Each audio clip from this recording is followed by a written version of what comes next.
जोया और दयालुता का खजाना हरे भरे पहाड़ों से घिरे एक शांत शहर में जोया नाम की एक लड़की रहती थी। मात्र 10 वर्ष की आयु में ही उनका हृदय आश्चर्य और साहसिक कार्यों के प्रति प्रेम से भरा हुआ था। उसकी सबसे अच्छी सहेलियां, 3 अविभाज्य बहनें, हमेशा उसके साथ रहती थीं। जन्नत केवल 12 वर्ष की है, बुद्धिमान और जिम्मेदार है। फसीहा केवल 9 वर्ष की है, जिज्ञासु और ऊर्जा से भरी है। और आइनी केवल 7 वर्ष की है, सबसे छोटी और सबसे कल्पनाशील है। एक दिन एक पुराना नक्शा उन्हें छिपे हुए खजाने की खोज में एक जादुई जंगल में ले गया। लेकिन उन्होंने जो खोजा वह सोने से भी अधिक मूल्यवान था। ये एक ऐसा सबक था जिसने उनके जीवन को हमेशा के लिए बदल दिया। उत्सुक शुरुआत। एक छोटे से शहर में एक चमकदार सुबह, जोया, एक वर्षीय लड़की जिसके लंबे काले बाल और चमकती भूरी आंखें हैं, अपने घर के बाहर खड़ी है, उत्सुक मुस्कान के साथ अपने जूतों के फीते बांध रही है। उसने सफ़ेद पोशाक के ऊपर नीली डेनिम जैकेट पहनी हुई है।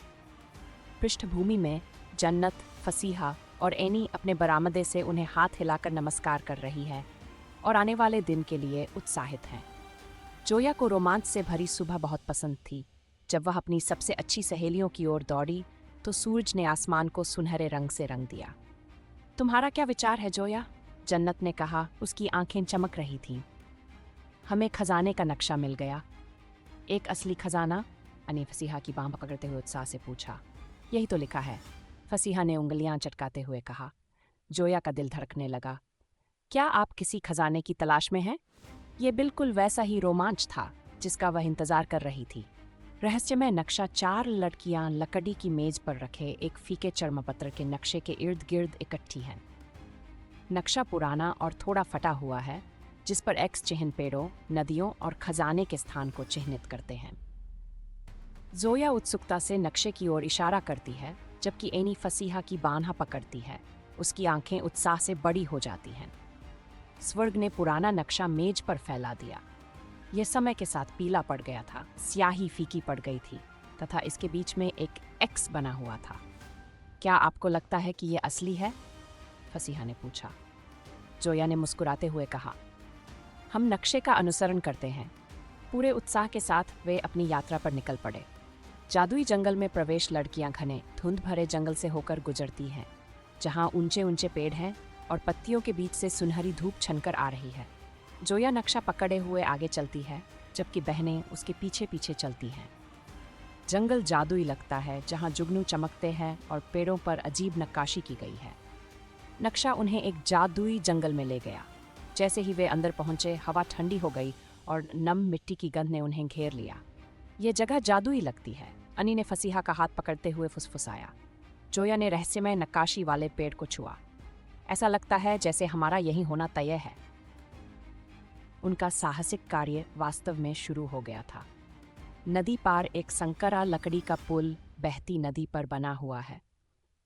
जोया सावधानी से पुल पर कदम रखती है, जबकि अन्य लोग घबराए हुए देखते रहते हैं। नीचे पानी तेजी से बहता है, सूर्य की रोशनी को परावर्तित करता है। नक्शे ने उन्हें एक नदी तक पहुंचाया जिस पर एक लकड़ी का पुल था जो जर्जर था। मुझे डर लग रहा है, एनी ने स्वीकार किया। जोया उसकी ओर झुकी।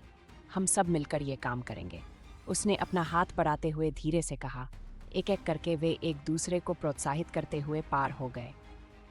जब वे दूसरी ओर पहुंचे तो अनी की आंखें गर्व से चमक उठीं। देखा, हम एक साथ मजबूत हैं, जोया ने कहा।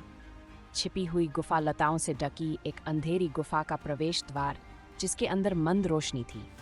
जोया और जन्नत सामने खड़ी हैं और एक दूसरे को दृढ़ निश्चयी निगाहों से देख रही हैं, जबकि फसीहा और एनी घबराहट भरी जिज्ञासा से अंदर झांक रही हैं।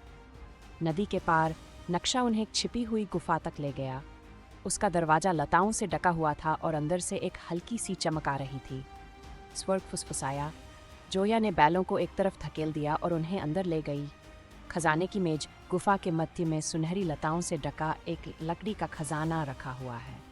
जोया उसके सामने घुटनों के बल बैठ जाती है और धूल झाड़ती है, जबकि बहनें डर के मारे उसके चारों ओर खड़ी रहती हैं। गुफा के मध्य में एक पुराना लकड़ी का बक्सा खड़ा था। जोया ने धीरे से ढक्कन उठाया। उम्मीद थी कि उसमें सोना और आभूषण होंगे, लेकिन उसकी जगह रिबन में लिपटे पत्र थे। ये क्या है? फसीहा ने भ्रमित होकर पूछा। जोया ने पत्र उठाया और उसे जोर से पढ़ा। जो लोग ये पाते हैं सबसे बड़ा खजाना धन नहीं बल्कि दयालुता है। प्रेम बांटें और दुनिया आपको सोने से भी बढ़कर इनाम देगी। लड़कियां आश्चर्य से एक दूसरे को देखने लगी। दयालुता का वादा। लड़कियां गुफा के अंदर एक साथ बैठकर दिल को छू लेने वाले पत्र पढ़ रही हैं। कुछ लोग दयालुता के कार्यों की बात करते हैं तो कुछ लोगों की मदद करने की सुंदरता के बारे में बात करते हैं। जोया पत्र को अपने पास रखते हुए मुस्कुराती है। जब उन्होंने पत्र पढ़े तो उन्हें एहसास हुआ कि ये उन लोगों की कहानियां थीं जिन्होंने दयालुता में आनंद पाया था। दूसरों की मदद करना, प्रेम बांटना और दुनिया को एक बेहतर स्थान बनाना। ये अब तक का सबसे अच्छा खजाना है, एनी ने कहा। चलो एक वादा करते हैं, जोया ने कहा। हम जहां भी जाएंगे फैलाएंगे। बहनों ने सिर हिलाकर अपनी साहसिक यात्रा पर मुहर लगा दी। अलग व्यक्ति के रूप में घर लौटना। लड़कियां जंगल में वापस चली गई। उनके चेहरे खुशी से चमक रहे थे। जोया अपनी जेब में एक पत्थर रखती है जबकि एनी एक गाना गुनगुनाती है और पहले से भी अधिक साहसी महसूस करती है। जब वे गुफा से निकलकर जंगल में वापस गए तो उन्हें अलग महसूस हुआ। वे अधिक बुद्धिमान, अधिक खुश और अधिक जुड़े हुए महसूस करने लगे। जन्नत ने कहा, हमें सोना तो नहीं मिला लेकिन उससे भी बेहतर कुछ मिला है। दया अमूल्य है, जोया ने मुस्कुराते हुए कहा। दयालुता पत्र जो जाने से पहले गुफा में एक नया पत्र रखा जिसमें उसने अपने साहसिक कार्य और सीखे गए सबक के बारे में लिखा था। उनके जाने से पहले जोया ने एक कागज निकाला और लिखा, हमें खजाना मिल गया है और अब हम जानते हैं कि दयालुता सबसे बड़ा उपहार है। यदि आप ये पढ़ रहे हैं तो आगे बढ़ें। उन्होंने इसे संदूक के अंदर रख दिया और अपनी कहानी पीछे छोड़ गए।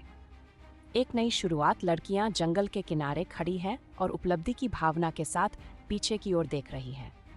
उनके चेहरों पर सुनहरी धूप चमक रही है जो एक साहसिक यात्रा के अंत और कई अन्य की शुरुआत का संकेत दे रही है। घर लौटते समय उन्हें पता चला कि यह तो बस शुरुआत थी। उन्हें सच्चा खजाना मिल गया था, धन संपत्ति में नहीं बल्कि दयालुता की शक्ति में। और उस दिन के बाद से वे अपने वादे पर खरे उतरे और जहां कहीं भी गए उन्होंने दयालुता फैलाई। कहानी की नीति। जीवन में सबसे बड़ा खजाना सोना या धन नहीं बल्कि दयालुता है।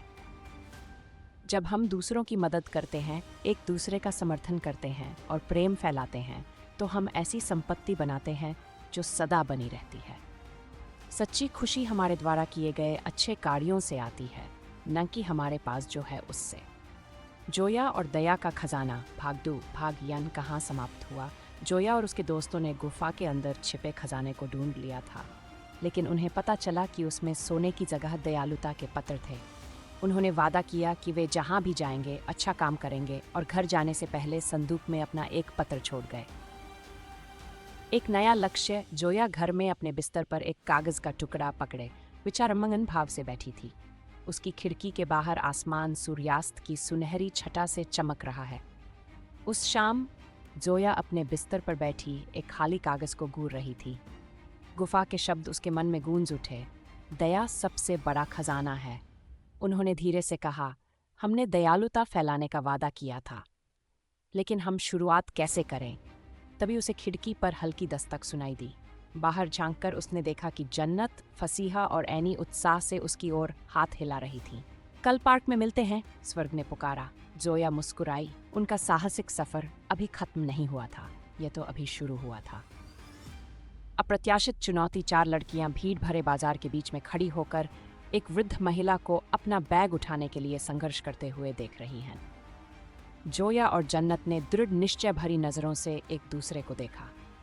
अगले दिन लड़कियां पार्क में एकत्रित हुई और दयालुता फैलाने के तरीकों पर चर्चा करने लगीं।